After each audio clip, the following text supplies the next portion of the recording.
Hello everyone, Vidya this side. So our today's topic is shin pain. Shin pain, as the name suggests, shin is the tibia bone. We are talking about tibia. The medial border of tibia is called shin, and the pain which occurs over the shin area, it is called shin pain.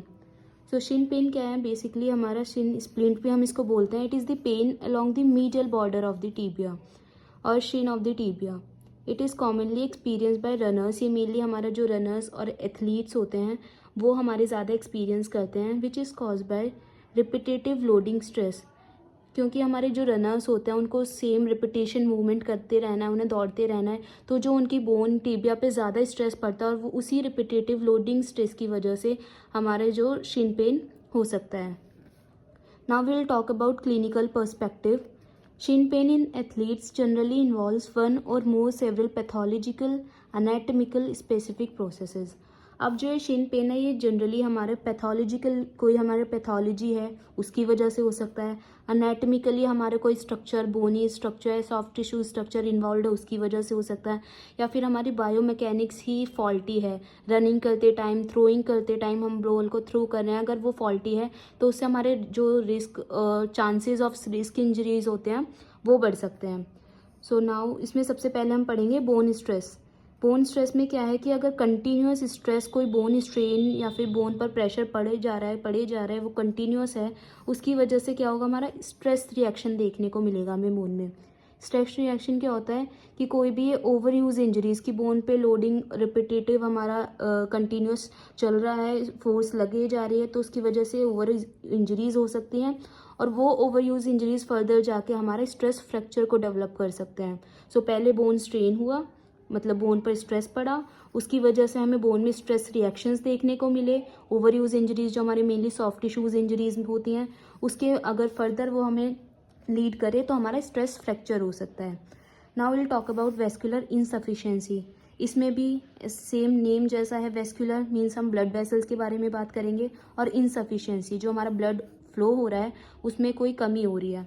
तो reduction in arterial inflow, अगर arterial blood flow है, for example हमारा popliteal artery है, उसका entrapment हो गया, उसमें obstruction आ गई, तो जैसे ये हमारी सोच लो पॉप्लिटेल आर्टरी है, इसमें बीच में ऑब्स्ट्रक्शन आ गया तो ये आगे फर्दर हमारा ब्लड को पास आउट नहीं करेगा और यहाँ पे क्या होगा, हमारा ब्लड इकट्ठा हो जाएगा, जिसकी वजह से क्या होगा, हमारा इंट्रा कंपार्टमेंटल प्रेशर बढ़ेगा.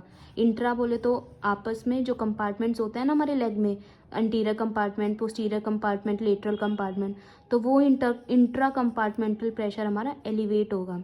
सेकेंड रीज़न क्या हो सकता है, ये तो हमारा हो गया आर्टीरियल इनफ्लो की वजह से. दूसरा क्या है, वेस्कुलर आउटफ्लो, मतलब वीनस इनसफिशिएंसी, कि जो हमारा वीनस ब्लड जैसे लोअर लेग से हमारा ऊपर की तरफ वीन से ब्लड फ्लो होता है, अगर वहीं पे लाइक डीवीटी में तो थ्रोम्बोसिस वगैरह कुछ बन गया तो हमारा नीचे के नीचे ब्लड इकट्ठा होगा, जिसकी वजह से अगेन इंट्रा कंपार्टमेंटल प्रेशर बढ़ेगा. अब इस इंट्रा कंपार्टमेंटल प्रेशर के बढ़ने की वजह से हमारा शिन पेन हो सकता है, तो एक रीज़न ये हो गया. तीसरा, इन्फ्लामेशन, कोई भी मसल या टेंडेंस उसमें इन्फ्लामेशन हो गई तो वो एट लास्ट हमारा पेन कॉज करेगा. तो inflammation develops at the insertion of muscle like tibialis posterior, soleus and fascia to the medial border of tibia. जो भी मीडियल बॉर्डर ऑफ टिबिया के अलॉन्ग जो हमारी मसल्स हैं, अगर उनमें इन्फ्लामेशन हुई तो उससे भी हमें शिन पेन हो सकता है. Next is raised intra compartmental pressure, same as we have discussed in vascular insufficiency. Lower leg has number of muscular compartments. As a result, overuse or inflammation, these muscular compartments may become swollen and painful. उसकी वजह से हमें pen हो सकता है. Last is peripheral nerve entrapment.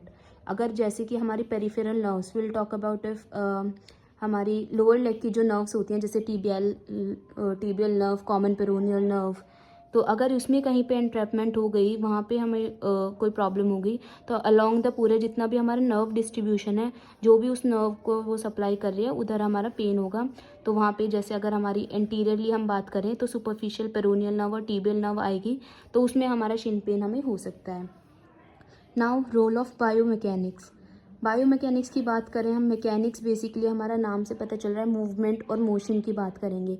तो कोई भी अगर हमारा फॉल्टी मूवमेंट या फिर हमारा जो फुट रखने का तरीका है उसको अगर उसमें कोई प्रॉब्लम है, उसका बायोमैकेनिक्स डिफ़ॉल्टी है, उसकी वजह से हमारा शिन पेन हो सकता है. तो उसका मेनली हमारा क्या रोल है, both extremes of foot type. अब हमें पता है हमारा दो तरीके का फुट टाइप होता है डिफ़ॉल्टी बेसिकली, एक होता है सुपिनेटेड फुट, एक होता है प्रोनेटेड फुट। सुपिनेटेड फुट क्या होता है, मान लीजिए हमारा फुट है, ये हमारा मीडियल बॉर्डर है फुट का, ये हमारा लेटरल बॉर्डर है। सुपिनेटेड फुट में क्या होगा, इन्वर्जन होता है। इन्वर्जन यही होता है ना कि हमारा मीडियली हम उठाते हैं पैर को, इन्वर्जन होगा, प्लांटर फ्लेक्शन होगा और रिडक्शन होगा। अगर हमारा ये फुट है तो हम इसमें क्या कर रहे हैं, इन्वर्जन, प्लांटर फ्लेक्शन। इन्वर्जन हो गया, उठा लिया, प्लांटर फ्लेक्शन हमने नीचे की तरफ कर लिया और रिडक्शन, तो ये हमारा सुपिनेटेड फुट। सेम ऐसे इसका उल्टा ऑपोजिट बिल्कुल हमारा होता है ईवर्जन, कि जिसमें हम क्या कर रहे हैं, ये हमारा लेटरल बॉर्डर है फुट का, तो इसमें हमारा ईवर्जन हुआ, ईवर्जन के साथ साथ हमारा डॉर्सीफ्लेक्शन, क्योंकि हम ऊपर की तरफ मूवमेंट कर रहे हैं, ये मूवमेंट डॉर्सीफ्लेक्शन होती है ना, और ये प्लांटर फ्लेक्शन। तो ईवर्जन में क्या हो रहा है हमारा, प्रोनेशन में क्या हो रहा है हमारा, ईवर्जन, डॉर्सीफ्लेक्शन और अबडक्शन, क्योंकि हम बाहर की तरफ मूव कर रहे हैं। इसमें क्या था हमारा। नाउ अब हम वन बाय वन पढ़ेंगे कि कैसे हमारे ये जो सुपिनेटेड और प्रोनेटेड फुट है वो हमारा कंट्रीब्यूट करेगा शिन पेन की तरफ। सबसे पहला है अ रिजिड केवस फुट। केवस फुट मतलब वही जैसे सुपिनेटेड फुट केव बन जाता है ना, पूरा ये मीडियल आर्च में केव बन रहा है एग्जेजरेटेड मीडियल बॉर्डर पे। तो a rigid cavus foot, supinated foot जिसे हम बोलते हैं, हैज़ लिमिटेड शॉक एब्जॉर्प्शन। अब शॉक एब्जॉर्प्शन क्या है कि shock absorption is the capacity to dampen the impact forces during movement, कि जो भी हमारे ऊपर से फोर्सेज आ रही हैं उसे डैम्पन, उसे कम करने के, जो इम्पैक्ट आ रहा है उसे कम करने के लिए जो कैपेसिटी होती है हमारी मसल्स में वो कम हो जाती है। सो a rigid or cavus foot has a limited shock absorption, जिसकी वजह से क्या होगा, increasing the impact pressure on the bone. अब डायरेक्ट जब हमारी मसल्स उसे उस बोन को हम शॉक एब्जॉर्प्शन ज़्यादा नहीं मतलब लिमिट नहीं कर पा रहे हैं, तो हमारा क्या होगा, जो इम्पैक्ट प्रेशर है वो डायरेक्ट हमारी बोन पे आएगा और सेम वही बोन रिएक्शन और स्ट्रेस रिएक्शन हमें देखने को मिलेगा। Second, in athletes with excessive pronation. अभी हमने जैसे बात की प्रोनेशन में क्या होता है, ईवर्जन, डॉर्सीफ्लेक्शन और abduction.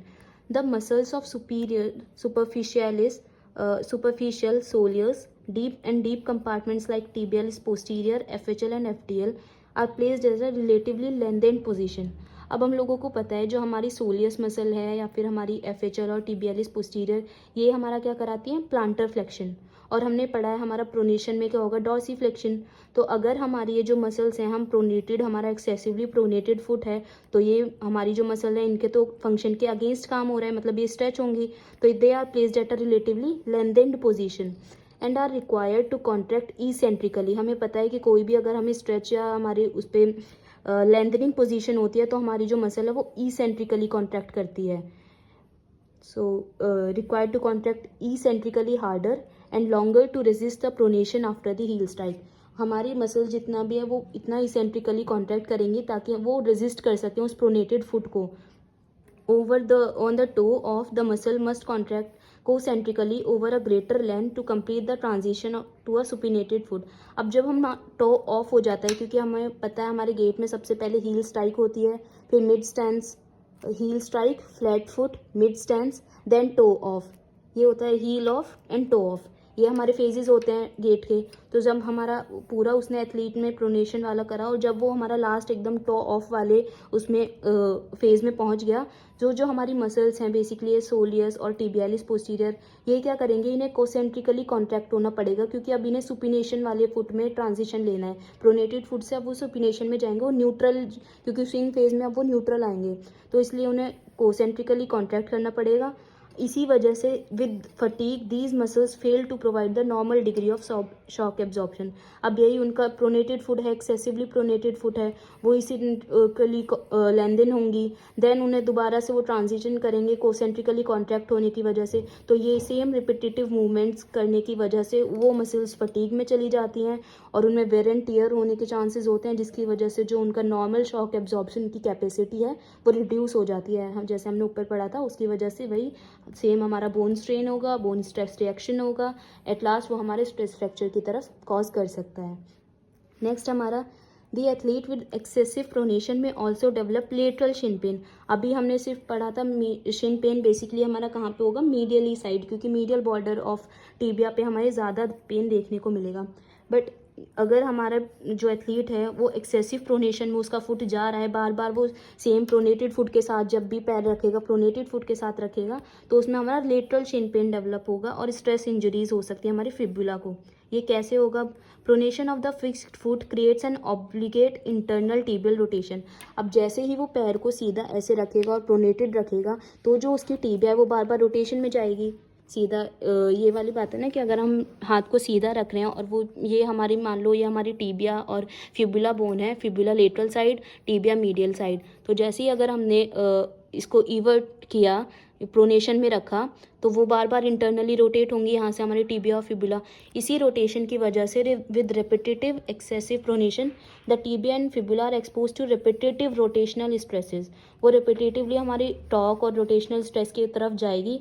These stresses are transferred across the fibula or tibia and it leads to distal tibiofibular articulation. उसकी वजह से क्या होगा? हमारा स्ट्रेस रिएक्शन देखने को मिलेगा। तो एट लास्ट इसमें सब यही है कि प्रोनेशन फुट होगा। अगर वो बार बार प्रोनेटेड फुट को रेपिटेटिवली वही यूज़ कर रहा है तो उसके वजह से क्या होगी? हमारी रिपिटेटिव रोटेशनल स्ट्रेसेस होंगी। Now next is ankle instability secondary to chronic ankle sprains. जो हमारे एथलीट्स होते हैं उनमें एंकल स्प्रेन्स आने के बहुत ज़्यादा चांसेस होते हैं, वो बहुत प्रोन होते हैं, वो ट्विस्टिंग वगैरह उनके पैर में होती रहती है। तो ankle sprain, they are more prone for ankle sprains. So उसमें एंकल स्प्रेन में मेनली हमारे कौन से लिगामेंट अफेक्टेड होते हैं? ATFL and CFL। ATFL is anterior talofibular ligament and CFL is calcaneofibular ligament. अगर इन दोनों लिगामेंट का, जो ये दो मेन लिगामेंट्स होते हैं हमारे एंकल जॉइंट के, अगर इनमें इंजरी होगी तो ये हमारे काइंड ऑफ ओवर यूज़ हो के जो इनकी स्टेबिलिटी देने की जो फंक्शन है वो इम्पेयर्ड हो जाएगा, जिसकी वजह से क्या होगा? हमारे जो पेरोनियल टेंडन है वो कंपनसेट करेंगे एंकल स्टेबिलिटी के लिए। अब पेरोनियल टेंडन्स हमारे कहाँ पे होंगे? Let me show you. जैसे हमारा ये दो लिगामेंट्स हैं ATFL और CFL, ये हमारी फिबुला बोन हो गई। तो हमें पता है फिबुला को हम पेरोनियस बोन भी बोलते हैं। तो यहाँ से हमारी पेरोनियस की कौन सी दो मसल्स होती हैं? पेरोनियस ब्रेविस और पेरोनियस लॉन्गस। तो वहाँ के ये जो दो मसल्स के टेंडन आके यहाँ पे इंसर्ट होंगे। तो अगर ये दोनों हमारे वीक हो गए हैं तो वो हमारा कंपनसेट कौन करेगा?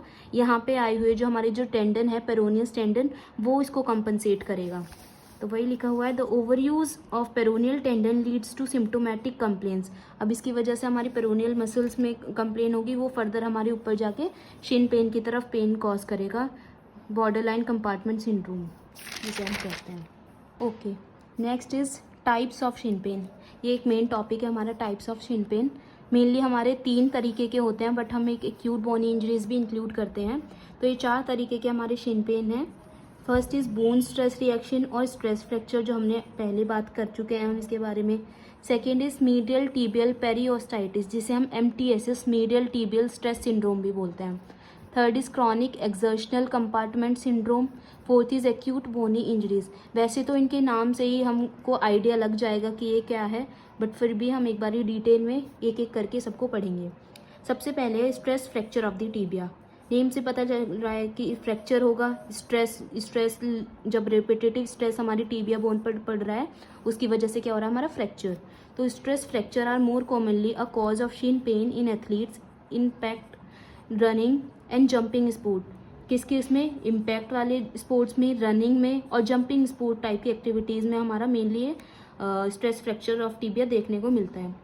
Approx 90% of tibial stress fracture affect the posteromedial aspect of the tibia। ये मेनली जो 90% ऑफ टीबियल स्ट्रेस फ्रैक्चर है वो कहाँ, किस साइड पर हमारी टीबिया पे पेन कॉज करते हैं? पोस्टीरियो मीडियल एस्पेक्ट पे, ठीक है, posterior medial aspect of the tibia and the junction between the middle and distal third. For एक्से ये हमारी एक टीबिया बोन है, इसे हमने 3 पार्ट्स में डिवाइड कर लिया। तो ये first part, middle part and distal part. तो ये जो मिडल और डिस्टल का जंक्शन है बीच में, इधर the junction between the middle and distal part, ये वाला एरिया, इसमें हमारे ज़्यादा पेन देखने को मिलेगा। और वो भी किस एरिया में? पोस्टेरोमीडियल, इस साइड में, पीछे की तरफ और medially. The incidence by playing on a rigid and unforgiving surface. जो इंसिडेंस है होने के वो बढ़ जाता है जब भी हम रिजिड या फिर अनफॉरगिविंग सरफेस, कोई उबड़ा खाबड़ जो सरफेस होता है, अगर उस पर रनिंग कर रहे हैं या फिर उस पर प्ले कर रहे हैं। Clinically characteristic for posteromedial stress fracture, जो मेन क्लासिकल जो कैरेक्टरिस्टिक्स होते हैं, जो फीचर्स होते हैं, वो क्या क्या होते हैं। सबसे पहले तो ग्रेजुअल ऑनसेट ऑफ पेन, जो पेन का ऑनसेट है वो ग्रेजुअल होगा, धीरे धीरे पेन होगा। और एग्रीवेट कैसे होगा, एक्सरसाइज, अगर हमने एक्सरसाइज की तो उसके बाद वो एग्रीवेट हो जाएगा। सेकेंड इज पेन में occur with walking at rest और इवन एट नाइट, पेन वो वॉकिंग में भी, रेस्ट में भी और नाइट में भी रहेगा। मेन पॉइंट ये है कि अगर हमें लोकलाइज टेंडरनेस दिख रही है तो इसका मतलब वो बोन स्ट्रेस फ्रैक्चर है। तो मेन एग्जामिनेशन हमारा क्या हो गया, localise tenderness over the tibia, और वो भी कितना, लेस देन 5 सेंटीमीटर होनी चाहिए। अगर हम उसे छू के पैल्पेट करके पेन ऑन टच हमारा पेशेंट को फील हो रहा है तो वो लोकलाइज टेंडरनेस वो डायरेक्ट हमारा किसको शो करेगा, स्ट्रेस फ्रैक्चर को। नाउ हम बायोमैकेनिकल एग्जामिनेशन एक बड़ा मेजर रोल प्ले करती है हमारे किसी भी स्पोर्ट्स इंजरीज में, तो उसको एग्जामिनेशन करेंगे। इट में show a rigid or cavus foot, जो हमने अभी आगे पहले बात की थी कि अगर केवस फुट सुपिनेटेड फुट होगा तो उसकी वजह से क्या होगा, वो जो लोड डिस्ट्रीब्यूशन और एब्जॉर्प्शन, शॉक एब्जॉर्प्शन वाले जो पावर होती है वो रिड्यूस हो जाएगी और वो हमारा अच्छे से नहीं हो पाएगा। दूसरा क्या हो सकता है, ये तो हमारे सुपिनेटेड फुट के लिए हो गया। एक्सेसिवली प्रोनेटेड फुट की वजह से भी हमारा शिन पेन और ये स्ट्रेस फ्रैक्चर हो सकता है। उसमें क्या होगा, प्रोनेटेड फुट होगा तो एक्सेसिव मसल फटीग और LLD, लो लेग लेंथ डिस्क्रिपेंसी, जो एक लेग अपेरेंटली हमारा छोटा होता है और एक लेग बड़ा, उसकी वजह से भी हो सकता है। Next is tenderness over the medial border on palpation, वो तो मेन है कि टेंडरनेस देखने को मिलेगी। अब नाउ इन्वेस्टिगेशंस, हम इन्वेस्टिगेशन में क्या क्या पता लगा सकते हैं। सबसे पहले हम बोन स्कैन करके देखेंगे, उसमें हमें शो होगा MRI, CT स्कैन, ये 3 मेजरली हमारे इन्वेस्टिगेटरी रेडियोलॉजिकल मेथड्स हैं। Next is special test. Special test में क्या है, percussing using a tuning fork और applying US over the site of tenderness can provoke pain. अगर हम ट्यूनिंग फॉर्क से परकस करते हैं या फिर उसका वाइब्रेशन उस पर टेंडरनेस जहाँ भी पेशेंट बताता है उधर लगाते हैं और उसे पेन होता है, तो इसका मतलब ये टेस्ट पॉजिटिव है स्ट्रेस फ्रैक्चर के लिए। लेट मी शो यू, जैसे कि ये इसमें क्या हो रहा है, ये ट्यूनिंग फॉर्क है, ये हमारे लोकलाइज टेंडरनेस जहाँ भी पेशेंट बताएगा हम वहाँ पर रखेंगे, वाइब्रेशन होगी और जैसे ही वो वाइब्रेशन होगी तो वो पेन प्रोवोक होगा हमारे, तो उससे वो हमारा क्या दिखाएगा कि स्ट्रेस फ्रैक्चर है। Now will talk about treatment. Classical हमारा ट्रीटमेंट क्या होगा जो हम प्लान करेंगे, तो classical treatment plan should be as follows. First हमारा इनिशियल पीरियड ऑफ रेस्ट हम देंगे पेशेंट को। समटाइम हम उसे नॉन वेट बेयरिंग के पोजीशन के लिए कि क्रचेज़ यूज़ करके एम्बुलेशन करना है तो क्रचेज़ यूज़ करें, उस पैर पे बिल्कुल भी वेट नहीं डालना है। For pain relief until the pain settles, जब तक पेन सेटल नहीं होता। सेकेंड, हम उसे न्यूमेटिक ब्रेस देंगे। न्यूमेटिक ब्रेस एक काइंड ऑफ ब्रेस है जो कि नी टू एंकल तक एक्सटेंड करेगा, वो हमारे जो टीबिया बोन है पूरे लेग को सपोर्टेड रखेगा, उसकी जो मूवमेंट है उसको रेस्ट्रिक्ट करेगा। The brace should be extend to the knee and as the mid leg version में actually increase the stress over mid shaft stress fracture. उस स्ट्रेस फ्रैक्चर को हमें प्रोटेक्शन में रखना है ताकि उस पर और स्ट्रेस ना जाए, तो हम उसे एक न्यूमेटिक ब्रेस कंसीडर करेंगे। न्यूमेटिक ब्रेस एक सिंपली ब्रेस होता है जो जैसे हम ACL वगैरह के बाद में यूज़ करते हैं उसी तरीके का, जस्ट वो नी टू एंकल तक एक्सटेंड करता है और हमारे पूरा टाइटली उसको लोअर लेग को सपोर्टेड रखता है। Third is once a stress fracture is clinically healed, the athlete is advised to use the brace during practice or competition. अगर एक बारी हमारा स्ट्रेस फ्रैक्चर क्लिनिकली हील हो चुका है तो हम उसे एडवाइस करेंगे कि ड्यूरिंग प्रैक्टिस और कंपटीशन भी वो यूज़ करे, ताकि वो एज अ प्रिवेंशन और एज अ प्रिवेंटिव मेजर हम उसे ब्रेस को यूज़ कर रहे हैं ताकि ज़्यादा स्ट्रेस ना हो उस पर और वो इंजरी दोबारा से रीअकर ना हो सके। Then once the patient is pain free when walking and no bony tenderness is present, gradually progress the quality and quantity of the exercise. धीरे धीरे जैसे पेशेंट ठीक होगा हम उसकी क्वालिटी और क्वांटिटी जो है एक्सरसाइजेस की वो बढ़ाएंगे, नंबर ऑफ एक्सरसाइजेस बढ़ाएंगे, उसके ट्रेनिंग सेशन को इंक्रीज़ कर सकते हैं और क्वालिटी ऑफ ट्रेनिंग बढ़ाएंगे। जैसे पहले क्रॉस ट्रेनिंग से स्टार्ट करेंगे, then we'll jump to next exercise, फिर रेजिस्टेड एक्सरसाइज, ऐसे ऐसे करके हम उसे प्रोग्रेस करेंगे। सबसे पहले हम क्रॉस ट्रेनिंग के साथ with low impact exercises like swimming, cycling, वो सब स्टार्ट करेंगे। डीप रनिंग वाटर हम करवा सकते हैं, क्योंकि रनिंग हमने पढ़ा है हाइड्रोथेरेप्यूटिक थेरेपी में कि जो रनिंग जो है वो अगर हम डीप वाटर के अंदर करेंगे तो काइंड ऑफ असिस्ट करेगा, हमारे जो बोन पे स्ट्रेस है वो इतना नहीं होगा। तो इसलिए डीप वाटर रनिंग से हम स्टार्ट करेंगे। वो क्या मेंटेन करेगा कंडीशनिंग को, कि हमारे प्रॉपर इतना कंडीशन हो रही है, प्लस जो रिस्क ऑफ इंजरी के अकरेंस का है वो भी रिड्यूस हो जाएगा। नेक्स्ट हमारा pain associated with soft tissues thickening distal to the fracture site. अब जो हमारा फ्रैक्चर्ड साइट है उसके डिस्टली, उसके आस पास में अगर हमारे कोई भी सॉफ्ट टिश्यू का थिकनिंग है, हमें पेन है, तो हम soft tissue mobilization techniques use कर सकते हैं। हमारे पास बहुत तरीके की सॉफ्ट टिश्यू टेक्निक्स होती हैं, मोबिलाइजेशन टेक्निक्स हैं, हम उसे यूज़ करके वहाँ पे पेन को रिलीव करवा सकते हैं।